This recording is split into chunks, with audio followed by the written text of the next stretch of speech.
You wake before the sun does, not because you want to, but because the day will punish you if you don't. The air inside your house is cold, damp, and still thick with smoke from last night's fire, stinging your eyes before you've even opened them. The floor beneath your bare feet is packed earth, hardened by years of footsteps and spilled grain. Somewhere in the dark, a pig shifts its weight, chickens rustle on their perch. Their body heat matters more to your survival tonight than your own comfort does. This single room is your entire world. It holds your family, your animals, your tools, your food, your whole life, with no walls between any of it. There is no privacy here, no real silence, and absolutely no sense that the world outside is waiting to be kind to you. This is England around the year 900 AD, 3.5 centuries after the Romans abandoned the island and roughly a century and a half before the Norman conquest will reshape everything again. It has the world of King Alfred the Great and his descendants, a patchwork of Anglo-Saxon kingdoms still recovering from generations of Viking raids that, just decades earlier, had nearly wiped Anglo-Saxon rule off the map entirely. And if you are going to understand this world at all, there is one fact you need before anything else: it does not care whether you live or die. Before food, before disease, before any of it, you need to understand who you are allowed to be, because in this society your place was decided long before your first breath. Power in Anglo-Saxon England flowed downward and labor flowed upward, and the overwhelming majority of people lived somewhere near the bottom of that flow. Historians estimate that roughly 80 to 90% of the population worked the land in some form of unfree or semi-free status. And of those, a great many were what later sources call serfs or, in the Old English of the time, theo or geniat depending on their exact obligations.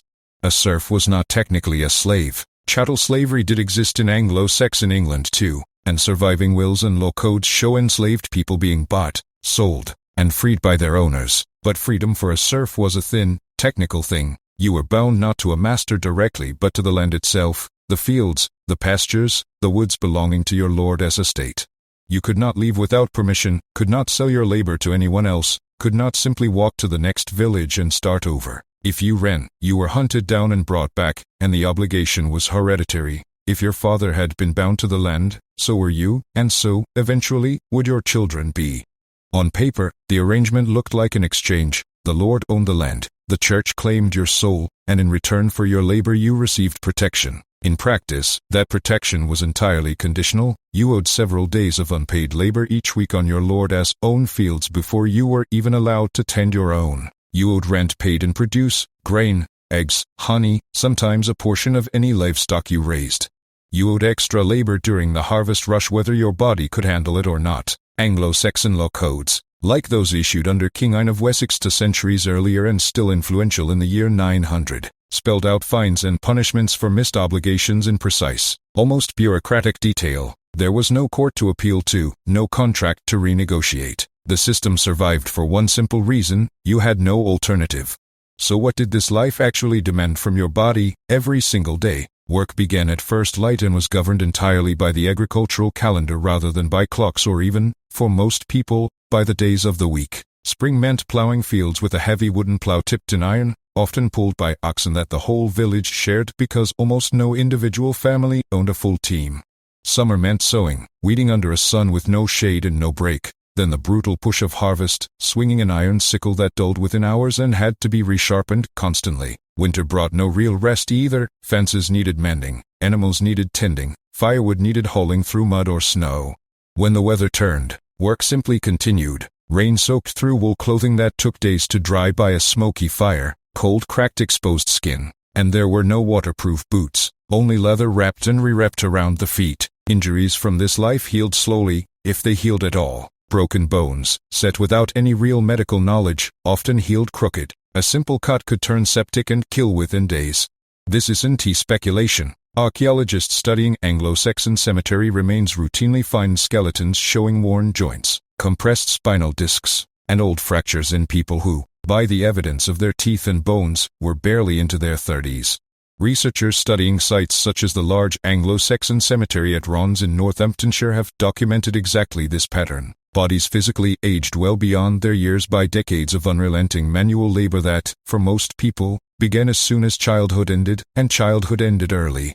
All that grinding labor existed for one purpose only: not wealth, not comfort, just enough food to make it to the next harvest. And food, even when it came, was a remarkably narrow and fragile thing. Bread formed the backbone of nearly every meal, coarse, dense, and dark, baked from barley or rye, sometimes stretched with whatever cheap grain was available that year, occasionally even bulked out with ground peas or beans in lean seasons. Alongside it came a thin pottage, essentially a boiled grain and vegetable porridge supplemented by whatever a small kitchen garden produced: beans, peas, onions, the occasional cabbage. Meat was rare on the table not because animals didn't exist, but because the forests and the animals within them legally belonged to the nobility under what would later be formalized as forest law. Hunting deer or wild boar without explicit permission was treated as a serious crime, and even gathering fallen deadwood from a lord's forest could bring punishment. Meat, when it appeared at all, was usually saved for feast days tied to the church calendar, or eaten only when an animal had died of injury or disease and there was simply no other choice. You didn't starve every single day, but hunger was a constant, low background hum even in good years, when the diet still lacked enough protein and essential nutrients to keep a body fully healthy. In bad years, and Anglo-Saxon chronicles record several brutal famine years in this general period, often following a failed harvest or a uniquely harsh winter. A single bad season could tip a region into genuine famine, and two bad harvests in a row could empty entire villages as people fled or simply died in place. Even managing to eat didn't end the daily risk, because drinking water was its own quiet gamble. Rivers served every purpose at once: drinking source, washing basin, and waste dump, while wells were shallow and easily contaminated by exactly the same runoff. With no concept of bacteria or germ theory, illness simply seemed to strike at random. Dysentery moved fast through a household, typhoid lingered for weeks, fevers swept through entire villages in waves, and dehydration could kill a small child within a day or two of falling ill. Even monasteries, which were generally cleaner and better organized than ordinary villages, recorded periodic outbreaks in their chronicles. The only available responses were prayer, rest, and whatever herbal remedies yarrow, plantain, feverfew, a local healer happened to know. And at the end of the day, as labor, home offered no real escape from danger either. Houses were built quickly and cheaply from wattle and daub walls woven from hazel branches and packed with clay, topped with a thick thatch roof, and built close enough to neighboring houses that fire could leap from one roof to the next in minutes.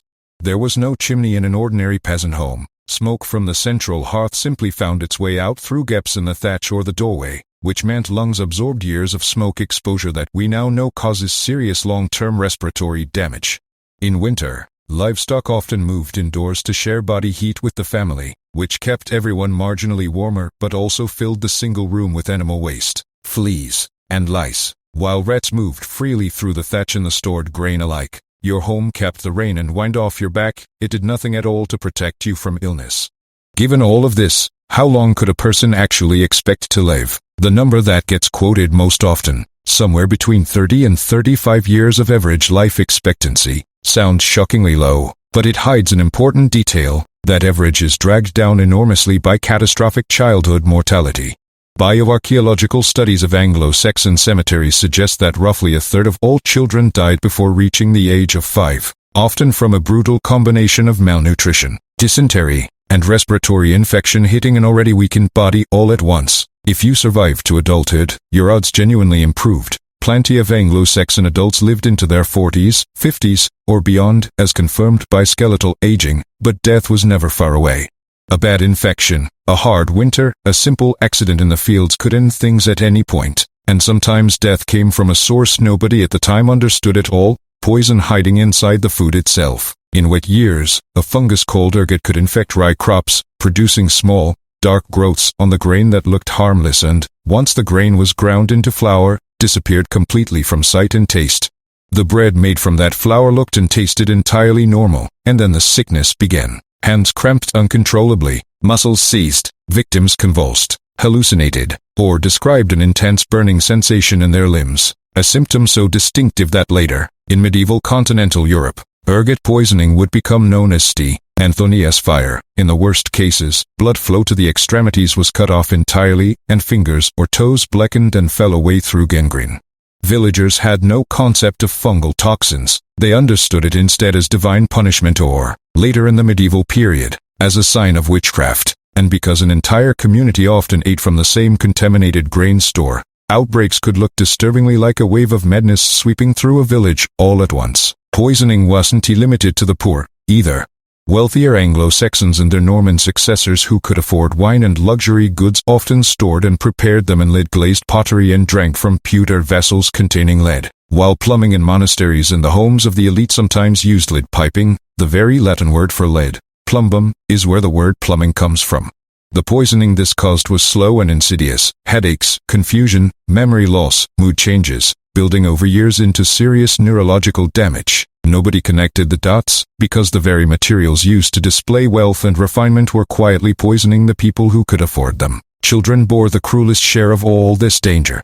If you were born in early medieval England, survival to adulthood was a genuine gamble, with roughly 1 in 3 children not making it past their 5th birthday. Measles, whooping cough, and respiratory infections tore through crowded one-room homes where, once one child fell ill, the rest of the household was almost certain to follow. There were no antibiotics, no vaccines, and no real understanding of contagion beyond keeping the obviously sick separated when possible.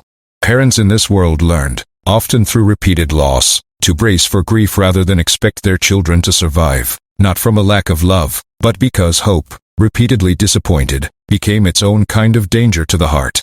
If your body survived all of this, your fate still depended on forces entirely outside your control: faith, law, and power. The Church explained suffering as divine will. Illness was a test, famine a warning, death simply God's design. And while this belief offered genuine comfort, it also functioned as a remarkably effective tool of control, since questioning a divinely ordained system bordered on sin itself. Many ordinary acts were treated as both crimes and sins simultaneously: theft, disobedience to a lord, sex outside marriage, even openly questioning authority. Breaking these rules risked earthly punishment and eternal damnation at once, a combination that kept obedience firmly in place not through stupidity but through genuine fear. And when accusations did arise, justice in Anglo-Saxon England was public, physical, and frequently brutal by design. Punishment was meant to be witnessed. Wrongdoers could be placed in public stocks, branded with hot iron, or mutilated. The body itself turned into a visible warning to others. But the most chilling mechanism of all was trial by ordeal, a formal legal procedure recognized in Anglo-Saxon law codes themselves. An accused person might be forced to carry a red-hot iron bar a set number of paces, plunge an arm into boiling water to retrieve a stone, or be bound and thrown into a river or pond, the logic being that God himself would reveal the truth. Burns were bandaged and inspected days later: heal cleanly, and you were judged innocent; faster, and you were judged guilty. In ordeal by water, sinking was, perversely, treated as a sign of innocence, since the pure water was believed to reject only the guilty by forcing them to float. In theory, this brutal logic applied equally to everyone. In practice, the wealthy could often pay a fine called wergild, literally men priced to settle matters without ever facing the ordeal at all, while the poor had no such option. If all of this wasn't threat enough, one final danger loomed over entire communities at once rather than just individuals: war. By the year 900, England had already endured generations of Viking raids and full-scale invasions, and the threat of violence, whether from a rival Anglo-Saxon kingdom or from Scandinavian raiders arriving by longship, was an expected, recurring feature of life rather than a rare catastrophe. When your lord called you to fight, you went, not because you were trained for war but because refusal itself was a punishable offense. This local levy of ordinary farmers called to arms was known as the fyrd. You weren't a soldier, you were a farmer handed a spear and a shield, often with little more preparation than that, and there was no guarantee you would return. Even survival didn't mean safety. Crops left untended rotted in the field while you were away, and your family struggled without your labor for however long the campaign lasted.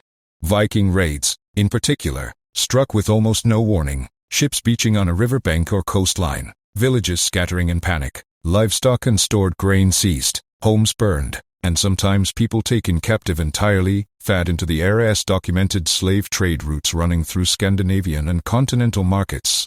When raiders left, they often took the village's entire future with them, with seed grain gone and fields unplanted. Some communities never recovered and were simply abandoned, their names surviving today only in old charters and place name records. Not everyone faced this brutal world in the same way, either. If you were born a woman in Anglo-Saxon England, your path narrowed even further from birth. Religion framed female subordination as natural and divinely ordained. Law reinforced it through inheritance and property rules that generally favored men, and custom repeated it so consistently that it went largely unquestioned. A woman's world was, for the most part, centered indoors: cooking, cleaning, spinning wool on a hand spindle until her fingers cracked and split, caring for children who might not survive their first winter, and working alongside men in the fields whenever labor was short, which, in a society chronically short on labor, was often. Without women as work, individual households simply collapsed. Without functioning households, the entire manorial estate failed. And yet, despite being structurally essential to the whole system, women remained legally and socially subordinate within it. Marriage, in this world, was rarely about romantic choice. It was an economic arrangement, frequently negotiated by families, with many women marrying in their mid to late teens because land needed working and children were needed to work it. Anglo-Saxon law did grant married women certain real property rights unusual for medieval Europe. A wife could, in some documented cases, own and bequeath property independently, and mourning gift payments from husband to wife are recorded in surviving wills. But day-to-day life still centered overwhelmingly around obedience and household labor, and leaving an unhappy or abusive marriage was, in practice, almost never a realistic option. The single greatest danger of all came later, in childbirth, which in this world was never simply an event, it was a genuine gamble against death. There were no doctors in the modern sense, no antiseptics, and no understanding of infection, only experienced midwives, herbal knowledge passed down through generations of women, and prayer. Some women survived multiple childbirths across their lives without serious incident. Others died during their very first labor, and no amount of careful preparation could fully protect against it. And yet, remarkably, this entire system did not collapse. By every modern measure it probably should have, but it didn't, because people adapted. Expectations shrank until mere survival itself became the definition of success. Living past 40 was a genuine personal victory. Watching a child reach adulthood felt close to miraculous. Hope in this world wasn't built on any belief that life would steadily improve. There was no concept of progress in that sense. Hope was smaller and more immediate than that. A harvest that didn't fail, a winter that didn't kill, a child who simply woke up healthy one more morning. Those small, repeated moments were enough to keep an entire society moving forward, generation after generation.